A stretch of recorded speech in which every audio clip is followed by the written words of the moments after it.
Hey Garage Squad, my name's Steve Johansson and I desperately need your help. As you can tell, we're a car family here in California. Um, my wife's car is a 67 Camaro. My stepson's car is a 66 Mustang. My car is a 1952 Chevy two-door sedan, which is off to the left. It's not garage worthy yet. I need your help to get it there. And as car people, we always think back to our first car and we wonder where it is now or regret selling it. Well, I'm one lucky guy. I've never had that regret, and I've never had to wonder where my first car is because it is off to the left of us here. So come with me and we'll go take a look at it. So the story of my car begins back in 1965 when my dad bought himself a brand new 65 Corvette and then bought my mom a gently used 1952 Chevy two-door sedan. I remember lots of memories of my mom driving in her new car. She was only 5'1", so she had to look through the center of the steering wheel to drive the car. I remember going to the drive-in theater with my mom and dad in this car. Kids, ask your parents what a drive-in is. Anyway, the last memory I have, sorry, last memory I have of this car is my mom driving to the hospital in April of '72. She was pregnant and she was going to deliver my new baby brother or sister. And I remember her leaving and saying, "The next time you see me, I'll be skinny." I never got to meet my new brother or sister and never got to see my mom again. She passed away due to complications during the delivery. Sorry.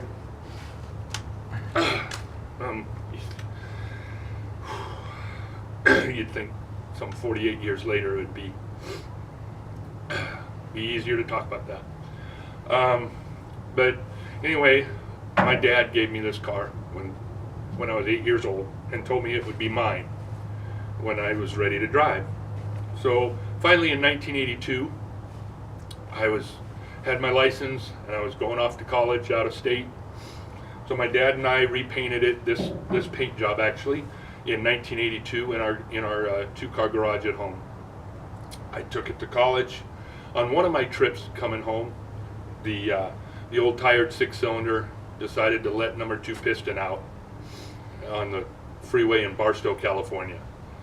So I spent the next year swapping out a V8 because as a young kid and car guy, I needed more power. So I put a small block in it with a Muncie 4-speed, drove it around for a few years like that until the car had some issues and I parked it. The last time I drove this car was 1988. Life's taken over. I've raised 2 wonderful boys. They're off in college now.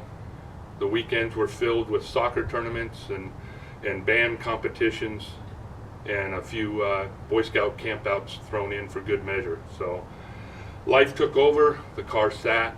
I got back into it a little while back. I know it does look like it needs a lot of work, but I have done work over the years on it.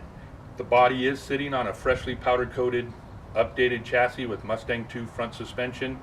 I still need the 9-inch Ford rear end out back. I do have a 700 R4 transmission that's been built. And for you, Bruno and Joe, sitting in the engine compartment is a 1968 Corvette big block 427 that I would like to eventually run tri-power setup on. And it's got the power rack and pinion steering. The brake lines are run. Just need to paint the engine compartment.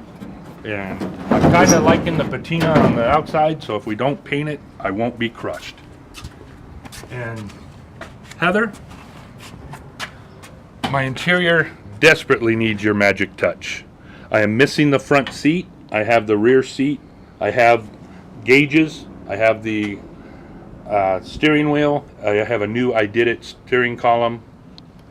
So I do have lots of new parts in the storage room. Also, Cy, I haven't forgotten you. The car does need all new wiring.